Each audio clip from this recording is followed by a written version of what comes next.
guys, this is Alea Jen and welcome back to my YouTube channel. So for today's video, merong nagbigay sa atin ng winter clothes. Ayan, so hindi ko na siya napicturan kasi nagmamadali siya and ayaw niya nga tanggapin yung binigay ko. Kaya tinapon ko yung plastic sa loob. So ikukwento mo na lang mamaya. So ipapakita ko sa inyo yung binigay niya. Sobrang dami guys. May iba akong mga kaibigan din na mabibigyan nito. Ayan, sobrang laki niya ng bigat. Parang hindi ko siya kayang bitbitin. Sobrang laki. Tapos eto mga sapatos. Tapos eto, malaki yan guys. Siguro pag binitbit ko to, mga 15 o 20 kilo. Ang bigat.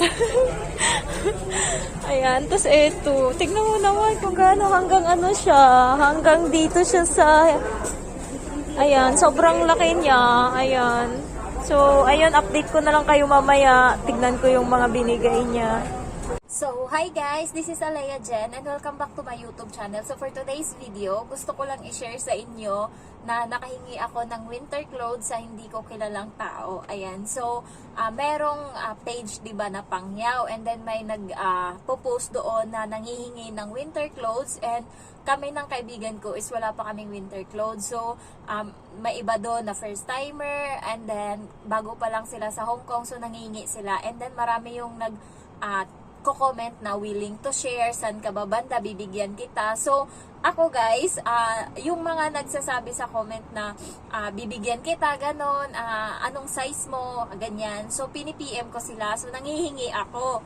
So, siguro mga naka 5 or 6 ako nahingi, pero walang nagbigay and other is hindi nagre-reply. Yung iba naman nagsasabi na may nauna na daw, may nakapag na daw, nakakuha na daw. So, wala talaga akong nakuha doon. So, nag-give up na ako kasi sabi ng mga kaibigan ko, manghingi na lang tayong winter clothes, hindi na tayo bibili. So, nag-give up na ako. Ngayon, nag-post ako sa isang page dito din sa Hong Kong. Hindi ko lang pero tindahan siya ng mga dami, yung mga group siya ng mga OFW dito sa Hong Kong na nagbibenta ng damit, ganyan. So, doon ako nag-post. Sabi ko, sino dito may pre-love na winter clothes, size small, baka pwedeng makabili, presyong tipid, sabi kong ganun. So, ang daming nag-comment doon ng mga paninda nila and meron akong nagustuhan. So, minain ko. And then, nagulat ako, merong mga 3 ata sa message request ko na nagsasabi, tagasan ka ba, bibigyan kita. Ganon. So, parang 3 yon and yung isa taga Qingye, yung isa taga Tongchong, and then yung isa is nakalimutan ko siya. Pero yung isa is Sunday yung off niya, kaya hindi niya ako nabigyan kasi Saturday yung off ko. And then yung isa, hindi siya nag-chat ngayon sa akin ngayong araw. And then itong isa talaga, talaga, nag-update siya and sinasabi niya sa akin. So, taga-Qingye siya. And then, nagulat ako guys, ang dami niyang binigay. Ayan. So, tuwang-tuwa ako and ipapakita ko sa inyo yung binigay niya. Pero bago yan, ipapakita ko muna yung binili ko. So, hindi ko naman kasi masyadong in-expect na magbibigay sila. Kasi nga, hindi din kasi yung day off ko. Ayan, yung iba kasi malayo and then hindi ko siya talaga hinatid niya dito sa station namin dito sa Shamshoy po. Sabi ko sa kanya wag na siya mag-exit para walang gastos or pero guys, ang bigat ng dinala niya. Tinapon ko yung ibang mga sapatos kasi binigyan niya ako ng sapatos pero hindi ko kasi ka-size and then ayaw din ng mga kaibigan ko kaya tinapon ko. And then meron din naman akong ka-flat doon na mga helper din, nilagay ko sa gilid para in case kung gusto nilang kunin is nandun lang, hindi ko siya tinapon talaga sa pinakabasurahan. Ayan, so ipapakita ko muna sa inyo yung binili ko sa Uniqlo and then sulit naman. Ayan, so this one, ayan, so eto guys is, eto yung bet na bet ko. Siya, 249 Hong Kong dollar, mabalahibo siya. Ewan ko kung nakikita nyo siya, pero mabalahibo siya guys. Ayan, so, small siya. Hindi ka talaga makakaramdam ng lamig. Siguro, ito yung panggala ko na damit. Kasi, ayun yung sa kanya, pang kasi yun, pang loob ng bahay.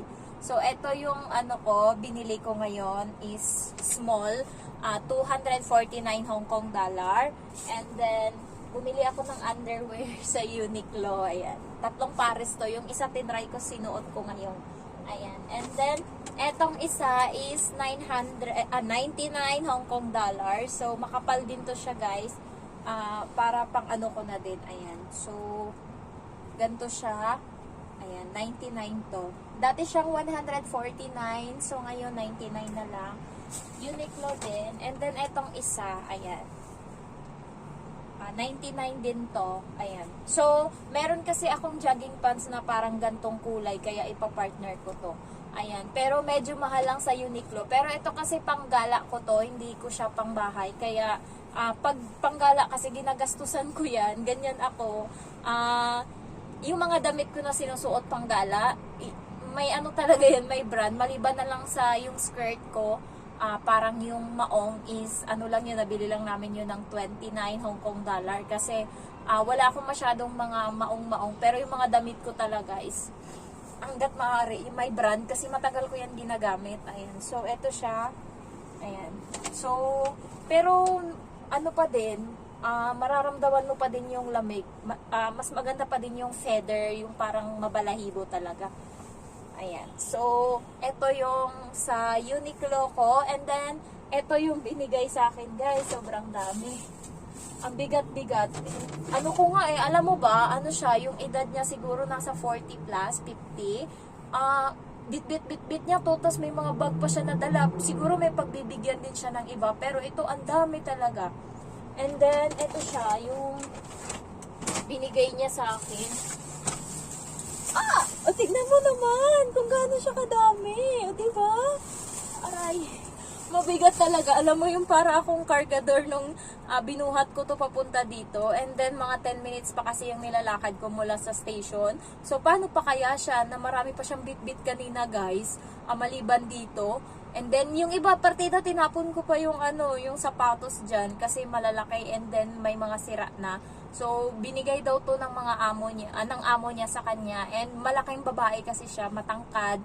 Hindi naman siya ganun kalaki. Yung tangkad niya kasi bumagay sa katawan niya. So, ako kasi maliit. And then, parang ganito lang ata kaliit yung amo niya sa akin. Small lang. Kaya, nagkasya talaga. So, hindi lang naman ako yung nito, pipiliin ko to. And then, ibibigay ko sa kaibigan ko yung medyo malalaki. And, hindi ko lang alam, baka makita ng amo ko to. Bawal kasi magpasok dito ng mga ganto na hindi nililinis. Pero hindi ko to nilinis kasi ang dami nito eh. So, ayun lang. Thank you so much sa kanya. Ayan, ang bait-bait niya talaga, guys. Thank you. So, grabe yung thank you ko sa kanya. And then, binigyan ko siya ng Toblerone. Ito, nag-iwan ako ng isa para kainin namin sa susunod na mag-meet kami ng kaibigan ko. Ayan. So, 3 ganto yung binigay ko sa kanya, 2 puti, tas isang kulay, yung fruit nut, yung may mani. Ayan. Tas eto, 2. And then, binigyan ko siya ng 2 pack ng biscuits and then, kape na Good Day. Ayan. So, ayaw niya tanggapin ang ginawa ko kasi hindi siya nag-exit ng MTR. So, may nakaharang. Ako sa labas, siya sa loob. So, aalis na siya. Sabi ko, ate, sa'yo to. Sabi ko ganun. Ayaw niya tanggapin, guys. So, paalis na siya. Alam mo, ginawa ko para, tinapon ko dun sa loob yung plastic. Kasi hindi niya tinatanggap. Ay, ang layo niya na sa akin, medyo mga siguro 5 steps na. Kasi alis na talaga siya. So, ang ginawa ko, tinawag ko siya. And then, yung plastic na pagkain na bibigay ko sa kanya, tinapon ko. And then, lumayas ako kaagad. So, tinawag niya talaga ako kasi ibabalik niya. Sabi ko, sa'yo na yan, te. Ayan. So, sabi niya, nag-abala ka pa talaga. Sinat niya ako. So, nag-thank you ako sa kanya.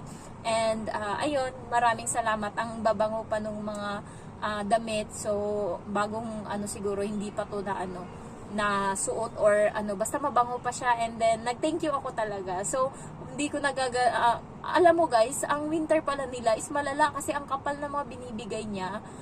Wala akong ganto. Hindi ganto yung yung winter ko. Ayan. So, kaya pala, ngayon, sobrang nalamig na dito. Kaya yung mga taga Pinas talaga, bumili na kayo dyan kasi pagdating dito ang mahal na ng pang-winter namin. Ang mahal na ng, tignan mo yung sa Uniqlo, magkano na yan sa pera natin? Ano na yun magto 2,000 kasi 249 eh. Siguro magto 2,000. O di ba ang mahal? Compare mo naman sa sa diyan 280 pesos na yon. tas 80 pesos, ganon daw yung mga price dyan ng mga pang winter kasi hindi naman tayo gumagamit ng pang winter masyado kasi natotolerate naman yung lamig sa atin kasi nung nandyan ako kaya pa naman nagsusuot dati kasi sa Pinas ako hindi ako nagsusuot ng nagpapanty lang ako sa gabi, pero nung December nagpapajama na ako, pero dito talaga hindi mo kaya. Ngayon nga hindi na kami nag-e-aircon and then nagpapajama na ako sa gabi, tapos partida ang kapal pa ng kumot ko pero malamig pa talaga guys. Lalo pa daw sa susunod na mga sa December daw hanggang February, March, ayan, malamig pa daw talaga. Kaya paghandaan, sabi nga nung isang nag-flight din na kaibigan ko, hindi pa daw malamig. Hayaan ko lang siya sa buhay niya, hindi malamig. Ako nga, malagnat-lagnat na. Ito yung mga gamot ko guys, may mga bawas na yan. Ayan, iniinom ko na kasi nga nilalagnat-lagnat na ako. Ayan, kaya kayo magdala din kayo ng gamot kasi mahirap mag-adjust ng klema dito. Baka sanay kasi tayo sa init. Ako, hindi talaga. Lamigin ako guys, kahit na ilang taon ako nagtatrabaho sa mall. Nagbabaon talaga ako ng jacket everyday. Meron talaga akong jacket niyan sa bag. Ngayon naaalala ko yung mga pinagagawa ko. Meron talaga akong jacket parati sa bag o di kaya nilalagay ko yan dito sa hawak ko. Yung sa bewang ko, tinatali ko yan. Ayan. Kasi lamigin talaga ako. Ngayon, yung mga lamigin dyan, maghanda na kayo.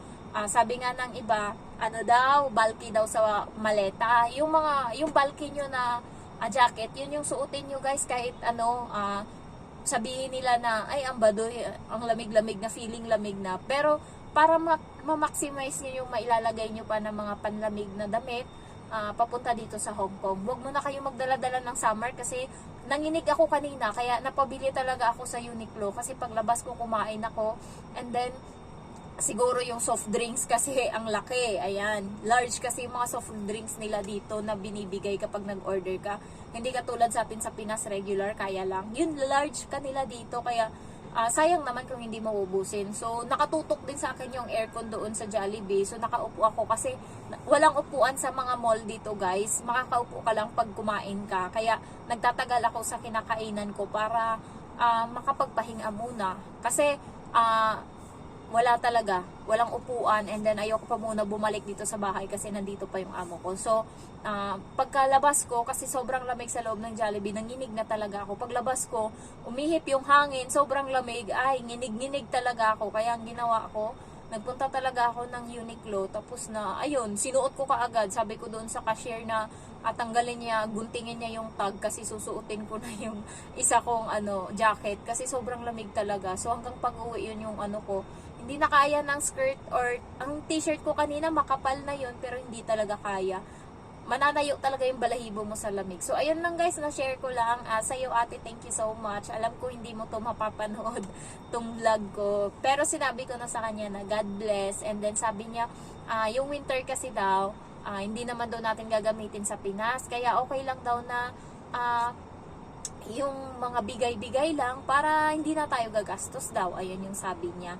So, sana kayo din, mag-post kayo sa Pangyaws, yung mga bago dyan na nandito na and wala pang winter clothes. Mag-post kayo doon na bago pa lang kami. Ako kasi hindi nila pinagkakatiwalaan. Kasi yung profile ko sa sa Facebook and then sinearch ata ako, in-scroll yung mga picture ko. Matino kasi yung picture ko, hindi halatang namumulubi. Kaya siguro hindi nila ako nabigyan-bigyan. And eto, hindi ko in-expect na mabibigyan ako kasi bibili nga ako sa kanila ng mga pre-love nila. And eto, nag-offer siya na free, ibibigay niya sa akin. And then, binitbit niya pa talaga ang bigat. So, ayun lang guys. Thank you so much for watching. And then, God bless you all. Bye-bye!